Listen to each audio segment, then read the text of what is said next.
And so, Father, let's just jump into that. On a philosophical level, an ideological level, let's start there.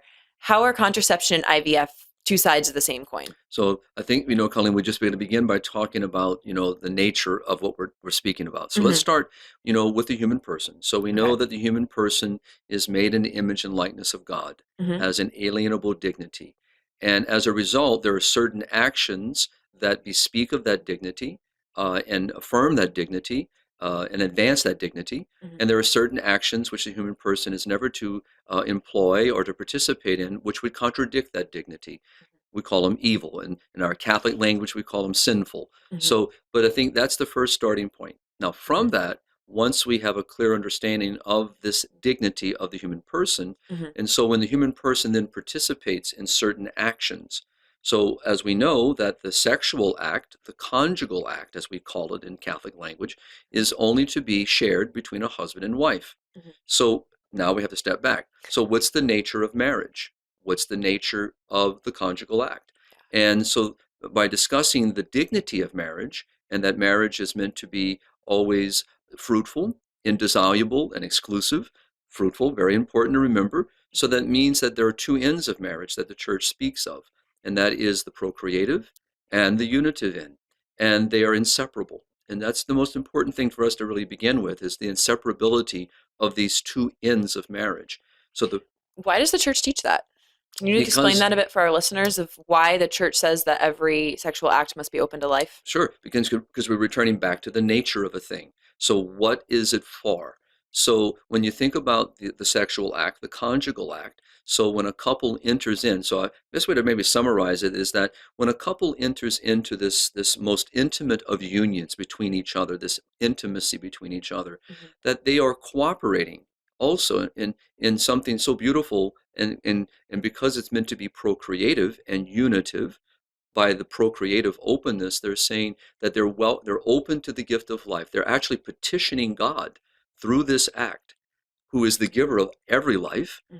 to grant life, to bless this natural union, and to bless the self-donation of egg and sperm that man, woman give to each other freely, and as a result, that very natural act is always open to a third person, trusting.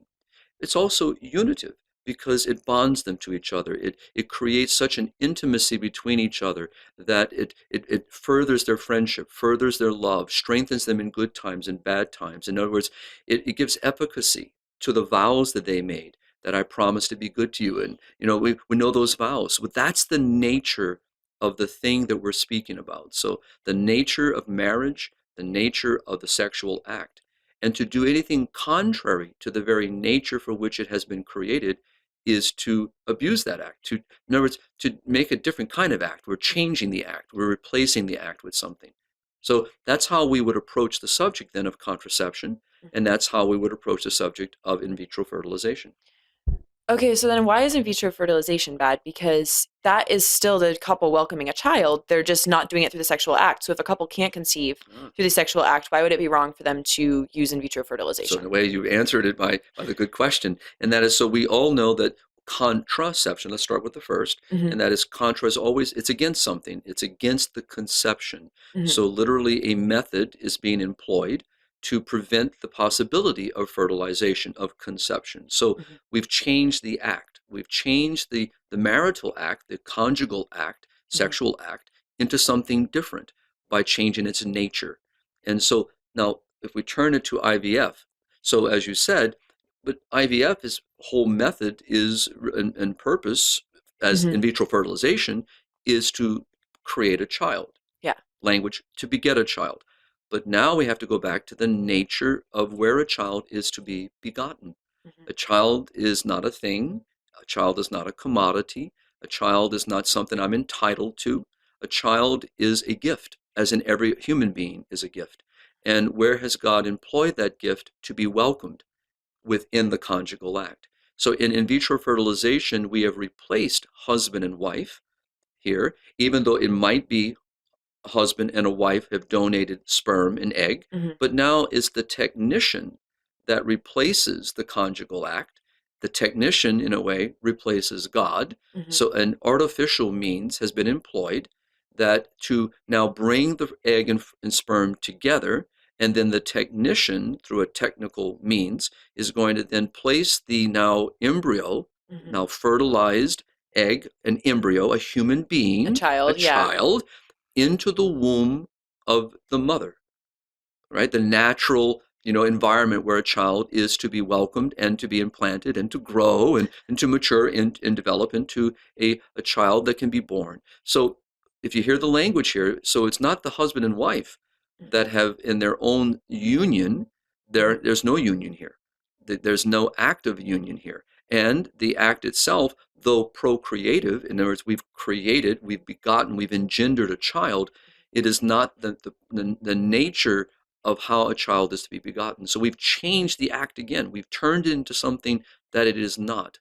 It's also taking away the unitive part of it too, Of because you're course, not furthering their relationship in that way. exactly. And so, and it goes back to what I said in the beginning that, for our couples, and here we're just being obviously very sensitive. There are couples who struggle with infertility. Hmm. And I know we're going to do something later a little more in detail on this. But so as we're speaking, we always are very sensitive to the struggles and the Hmm. difficulties, the cross of infertility. Yeah. But again, as I said earlier, that the church's teachings is very clear. A person is not entitled to a child because a child is a gift, not a thing.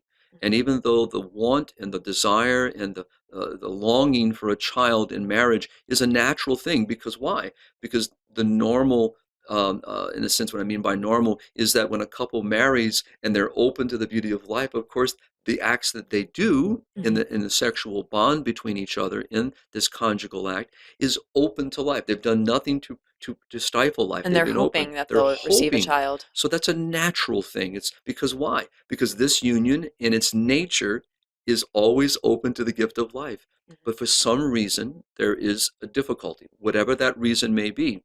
But then the mindset gets into here where all of a sudden we move from accepting the gift of God, and sometimes God's answer is no, for some reasons that we cannot explain. Hmm.